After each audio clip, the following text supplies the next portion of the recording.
Welcome to the Research Data Alliance Data Streams podcast series, a place where researchers, scientists, and data professionals share their experiences of working together in the global Research Data Alliance community to address and solve the challenges of sharing and managing research data. Today, we will hear about one of the newest RDA groups, the Data Repository Attributes Working Group. We have with us two of the group chairs, Matthew Cannon and Michael Witt, who will share what the motivation was to start this group, what challenges and potential impacts the group will address, what outputs they have planned, and how you can get involved to help. Thank you, Matt and Michael, for joining us today. We really appreciate hearing about your working group activities. Thanks so much for that introduction, Stephanie. So as I said, I'm Matt Cannon. I'm the head of open research for Taylor & Francis Group based in the UK. And I'm really pleased to be here with my co-chair, Michael. Thanks, Matt. I'm Michael Witt. I'm an associate professor of library science at Purdue University, and I co-lead a project called re3data.org, which is a registry of research data repositories. And we represent two of the co-chairs of our Data Repository Attribute Working Group.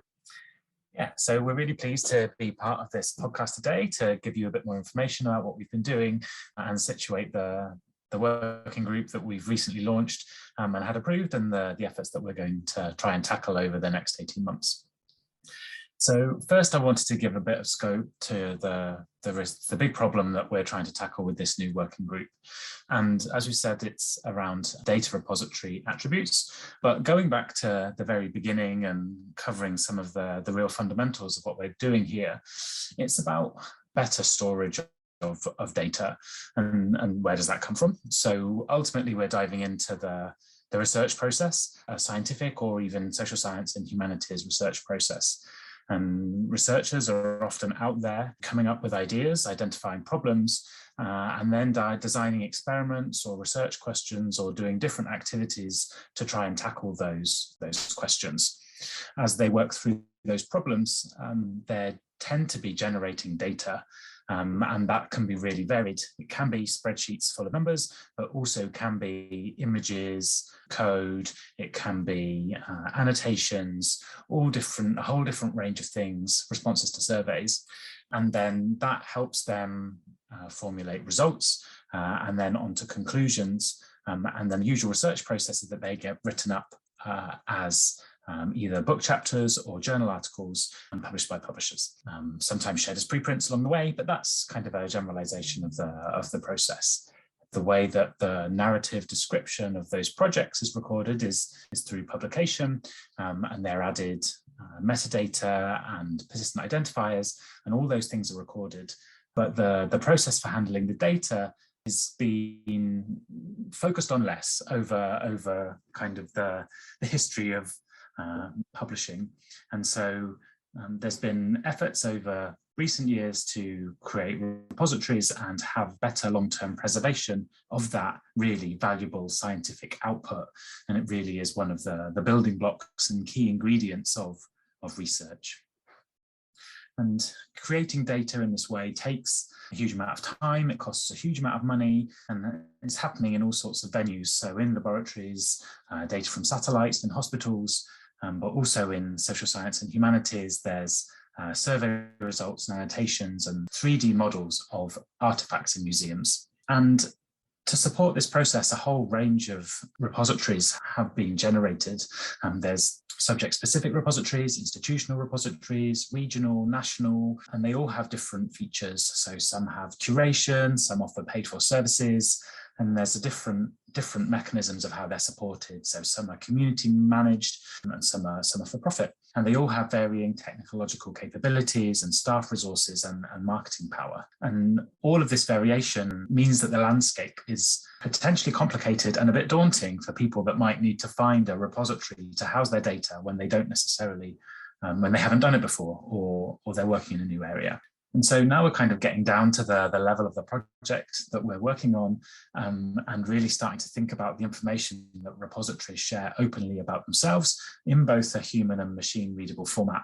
And it might not always be consistent or easily comparable or easily accessible in a central place. And this is really gets to the key question of our repository working group and how these features and the different functionality that repositories offer about themselves, how that can be defined and created and curated.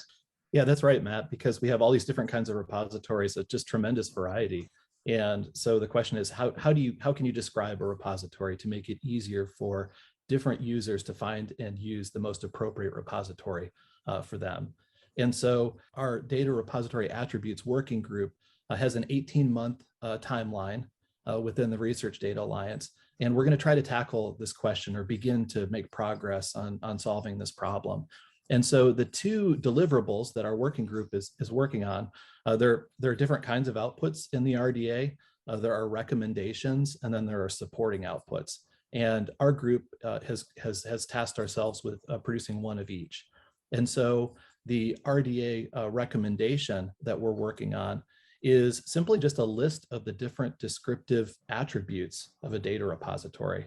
And so when I say an attribute, the attribute could be something as simple as the name of the repository, its URL, who operates the repository, where is the repository located, in the world, what kinds of data are in the repository, what kinds of metadata formats are used to describe those data, who can deposit data, what protocol interfaces does the data repository have, what services does it offer, is it certified as a trustworthy repository?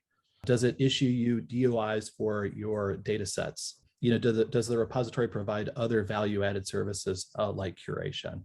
And so really, the kind of the bread and butter of this working group is going to be to iterate a list of what we believe will be should be the common descriptive attributes that a repository can use to advertise its services and that people and machines can use to find it. And we say machines because we're very conscious of the FAIR principles, making data findable, accessible, interoperable, and reusable. And we want to help enable repositories to make themselves more findable, to help repositories make themselves more interoperable, not just with people, but also with machines and with other services and infrastructure around e-science or e-research.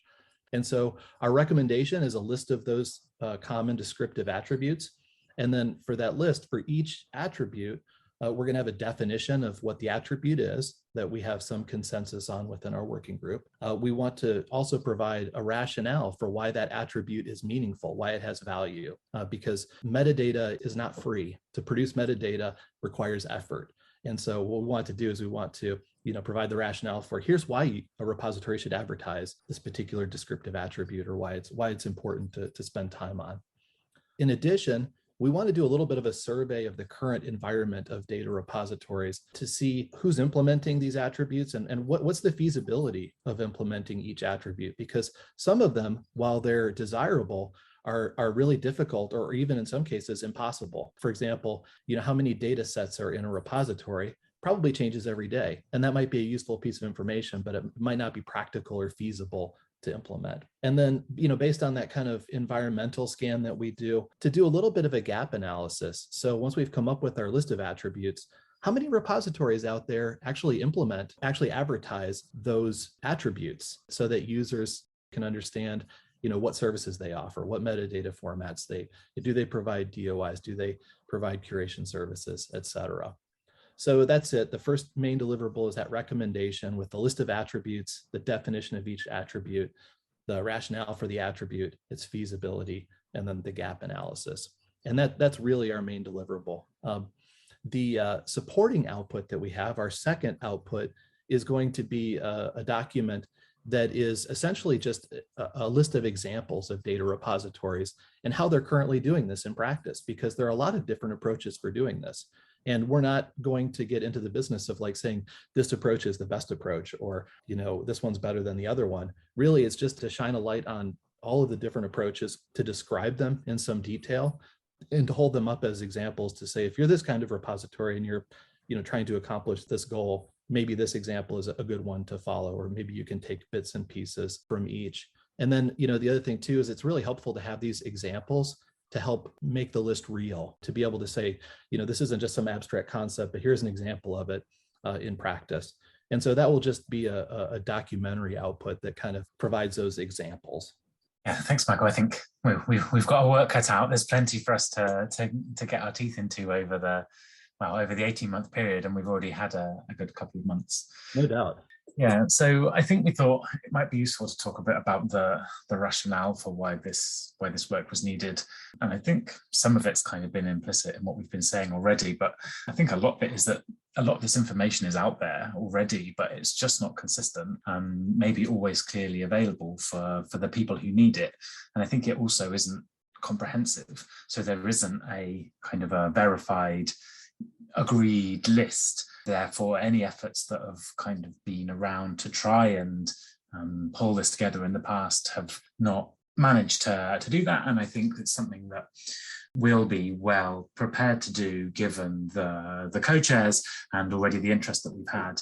And I think there will be good interest and appetite for the outputs of this group as we conclude, hopefully in 18 months or so's time.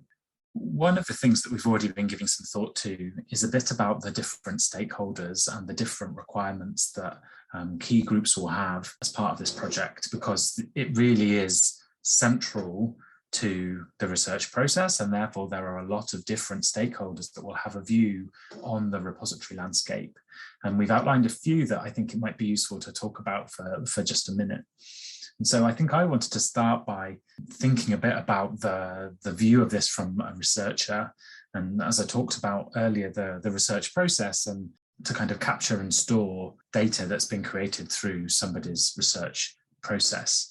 And I think in the past, sometimes that's happened on a very personal level. It's happened on somebody's hard drive or a thumb drive, and those things aren't sustainable when they break and they get lost, and it's not a valuable or a good value solution. And so increasingly there's different stakeholders getting involved, encouraging researchers to follow best practice and store their data in a repository. But for a lot of people, it will still be the first or early time that they've had to do this, and they need help in finding the right home for their data. And because of the really varied landscape and the varied services and the varied scope of all these different repositories, they really do need guidance and help to find not just the right place for them to store it, but where other people might naturally go and look to try and find data on that topic as well.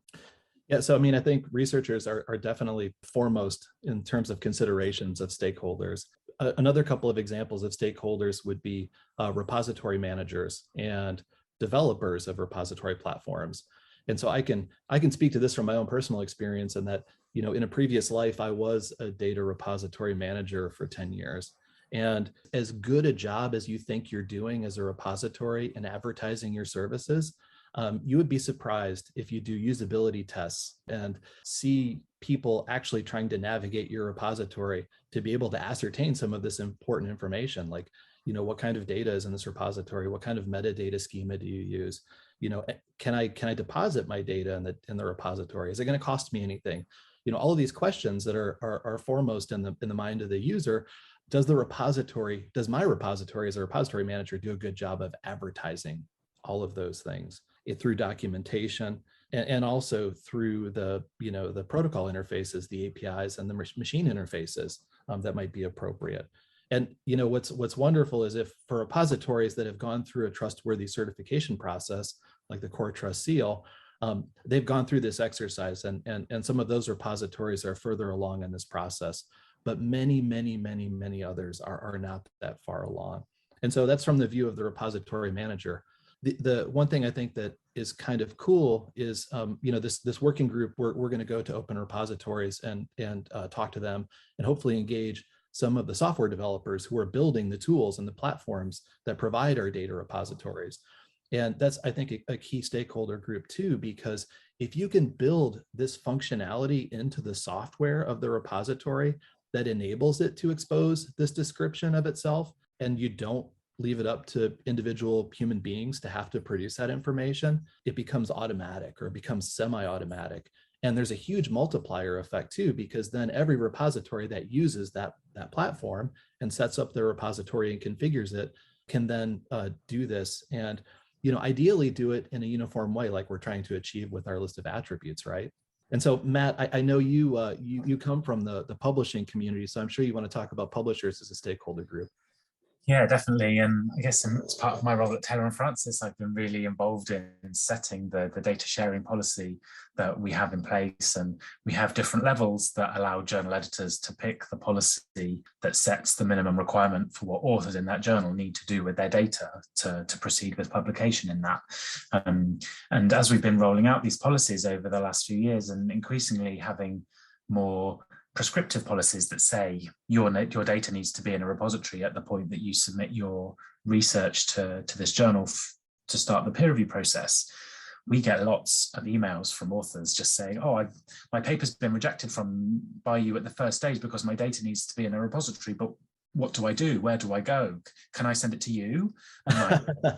And we obviously say, no, you need to put it in a repository. And they go, well, what's that? How do I find it? Where do I go?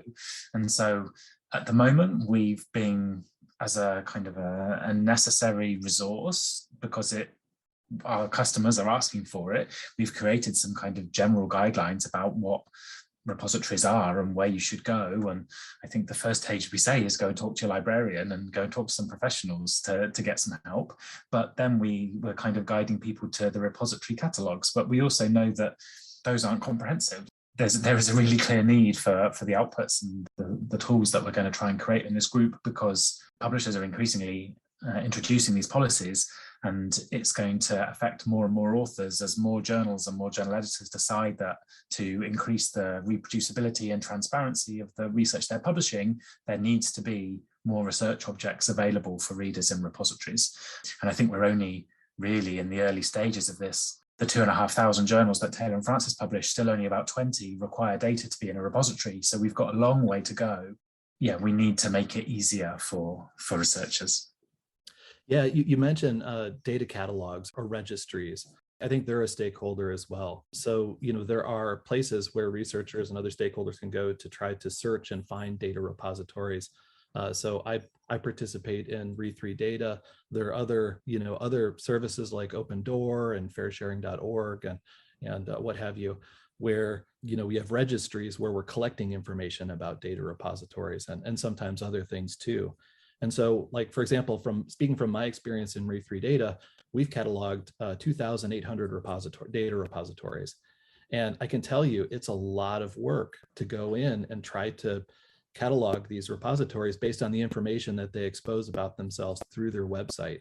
And I mean, I think to myself, like, I've looked at thousands of these things and I know what I'm looking for. How hard it must be for a researcher, to go to a repository and try to figure all of this stuff out.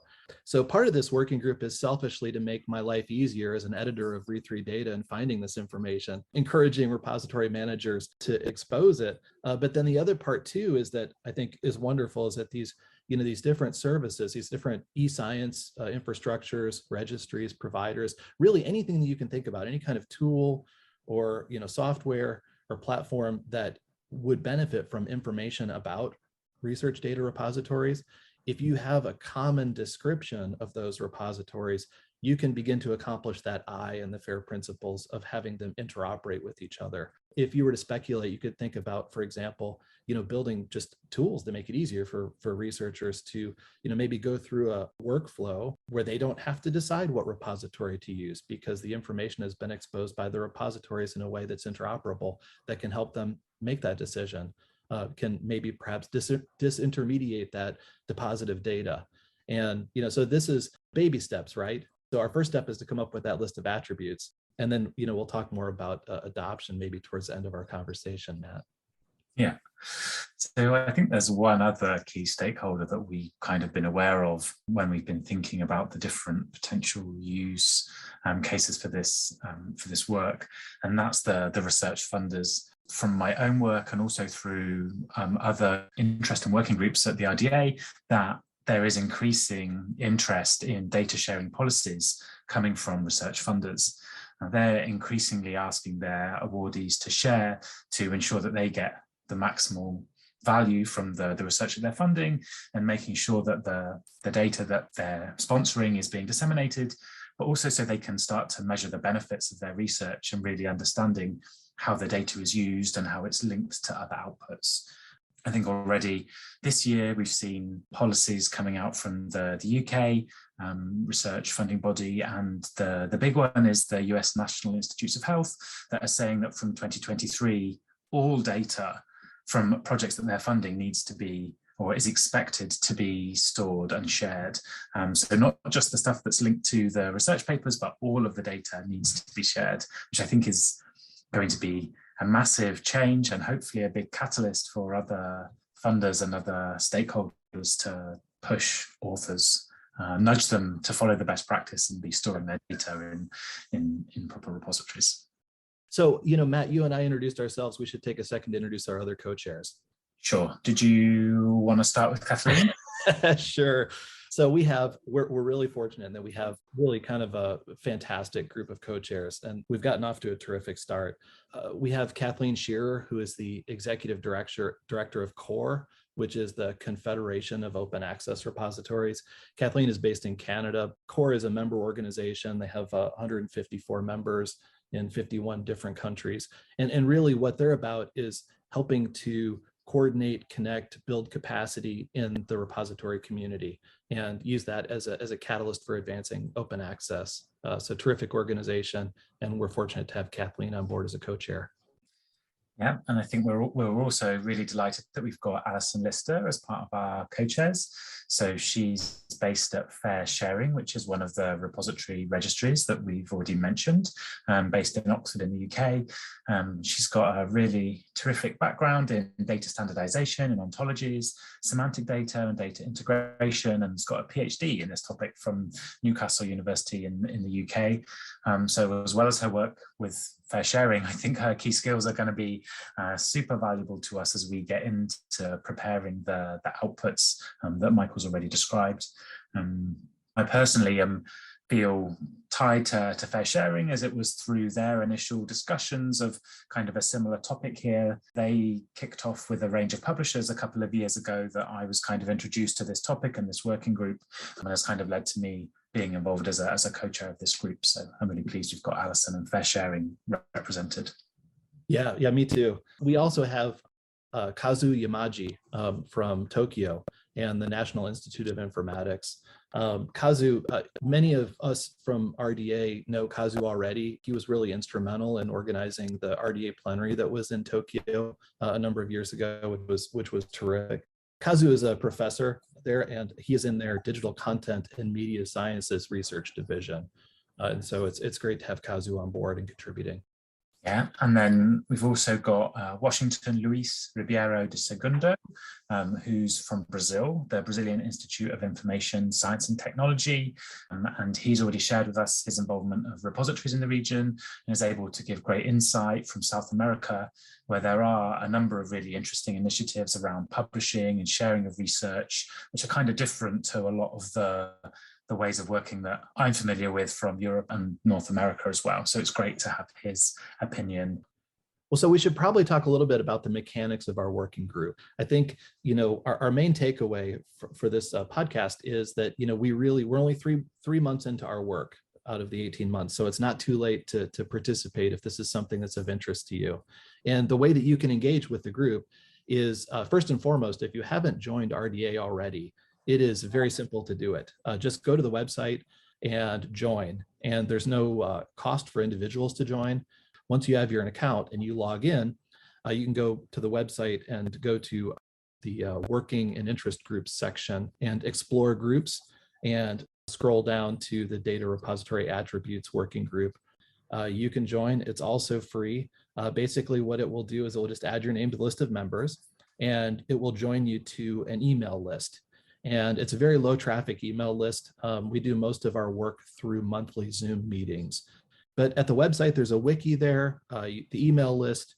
You'll see the Zoom information. You can also read our case statement, so the documentation that launched our group, and then our list of members. We just reached 60 registered members of our working group. And one thing that's been really terrific, Matt, is that we've had half of those people have shown up to our first two meetings.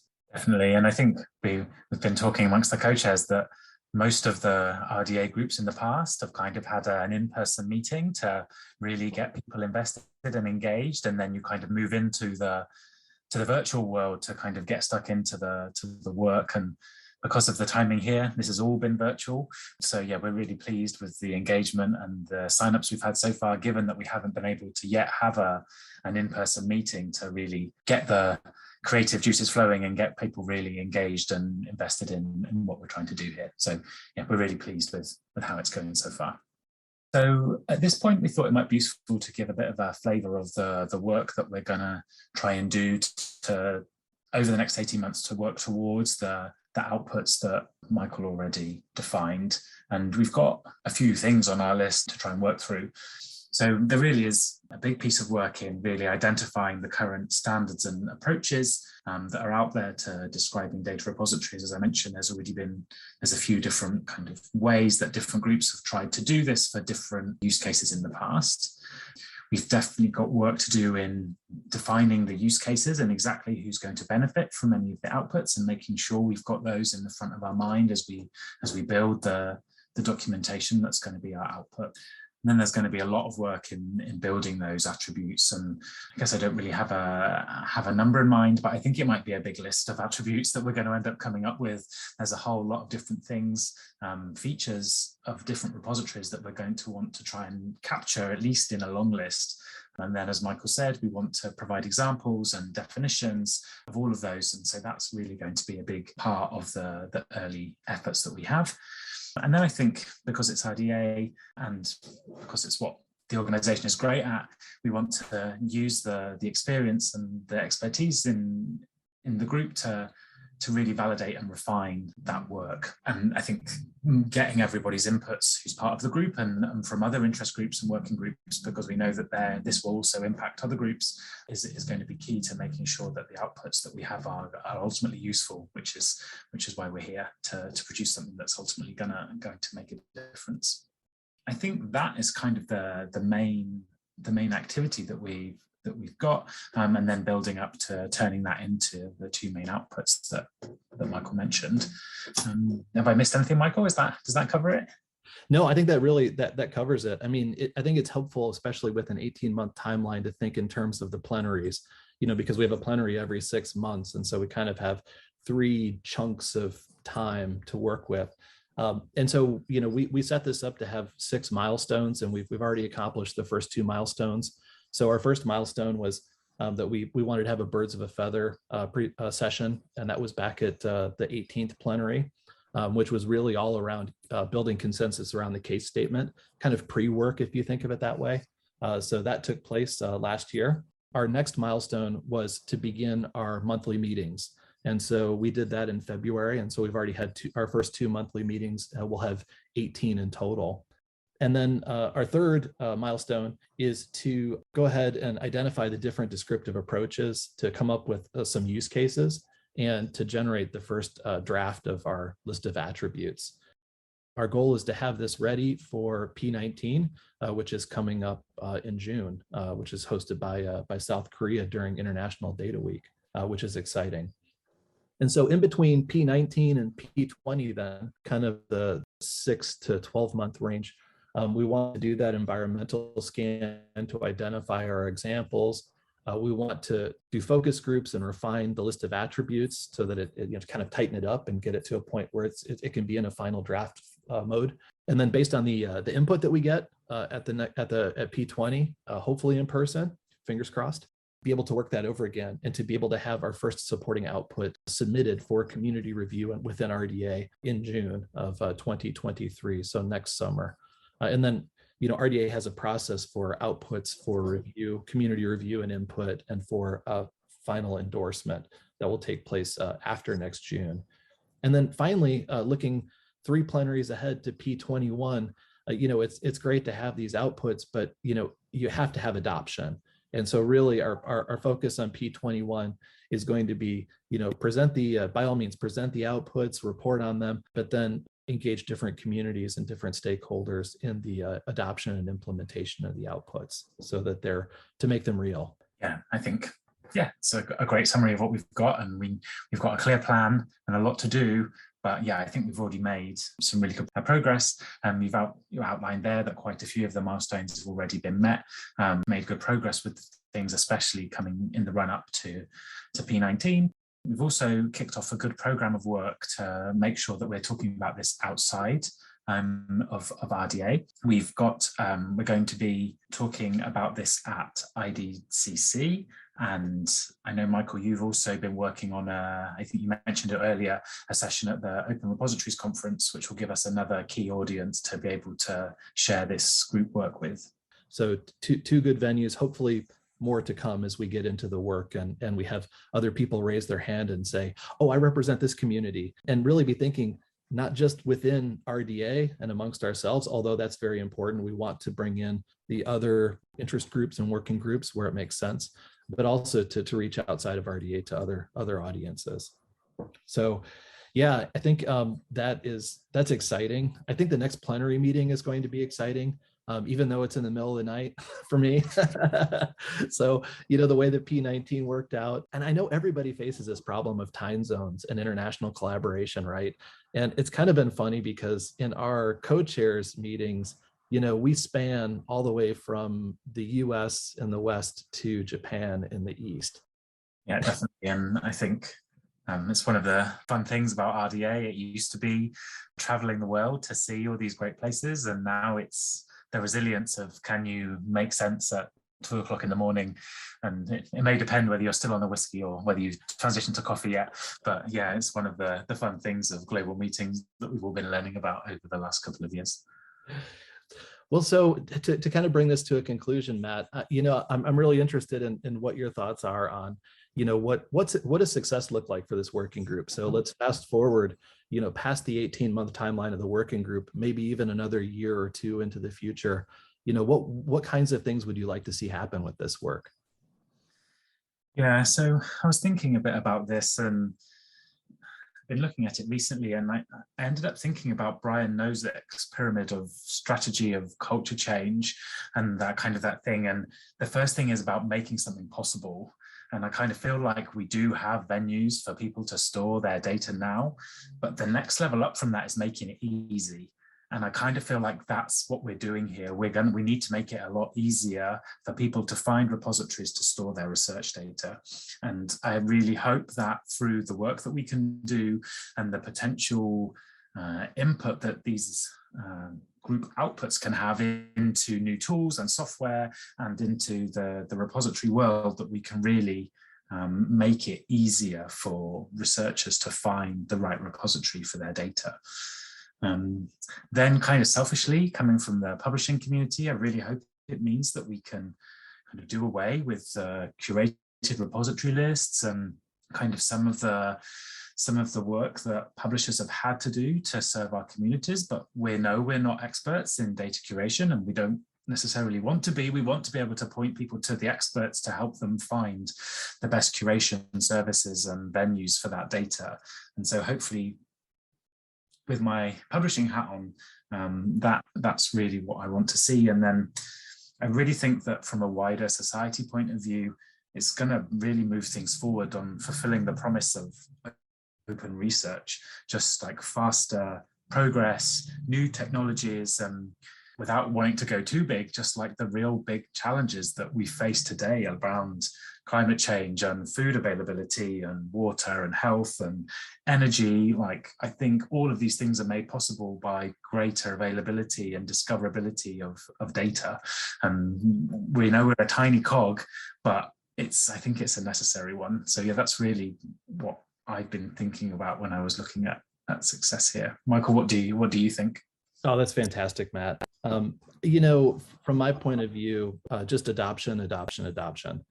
So, I think that what I hope is that the work that we do to, leverage the work that's been done in the past, acknowledge that, there are other, metadata schemata and other lists and examples, but by bringing these into harmony with each other, that will enable interoperability. That tools can be built on top of the list of descriptive attributes that make it easier for people and for machines to work with data repositories, to make the data repositories easier to find, and to help with these decisions and choosing which repository should I use. And I think that, it's interesting because our group, we pulled back a little bit. I mean, in part because there's only so much you can accomplish in 18 months. I think that really our charge is a fairly ambitious one, but we've got the right people to accomplish it, I think. But I think like the next natural step from this list is to take steps towards formalizing that, through some standardization process. I do think that would be necessary in the context of like the FAIR principles in terms of advancing machine accessibility, machine findability, interoperability. That's the future that I'd like to see. And really, I think our answers are pretty much the same. I like the way that you worded yours, Matt. Yeah, I think it just shows the need and the kind of drive for us to get the foundations of this stuff right, because we can all see the bigger picture. And I think the really nice thing about the group of co-chairs is that we're all coming from this with different views from different stakeholders, but all see the need for us to work together to build something that is ultimately going to solve a really real problem. And that's really why I'm really excited and proud to be a co-chair of this group, because I think working together, we can really achieve something that will be useful. Yeah. So just to wrap up, we really appreciate the opportunity to speak on this podcast. And I guess our main takeaway, Matt, is that we want people to join the group. So if you're interested, go to the RDA website, join RDA, join our working group. It's not too late to get involved. We really welcome everybody, and we need everyone's help to be able to make this successful. Yeah, definitely. The more the merrier. And we've got a big list of stakeholders and a big list of use cases, but there's always going to be more. And it's going to be really useful to have people who can embody those user stories and help us make this as useful as possible. So yeah, we really look forward to seeing you at one of our monthly meetings soon, or at a plenary in person, hopefully at some point during our 18 months, and working with you on these outputs. Thank you, Matt and Michael, for sharing with us today. We certainly do recognize and thank you for the enormous contributions and commitment you both have given to this community and continue to give to this community. Thanks for listening. The Data Streams podcast series is hosted by the Research Data Alliance U.S. region and funded by the U.S. National Science Foundation. Upbeat theme loop, created by Mirth Nerona, is used under a Creative Commons license. For more information about the group or outputs discussed on today's podcast, or to listen to other episodes, find us at rd-alliance.org/podcast, or on the Research Data Alliance's YouTube channel. Thanks for listening.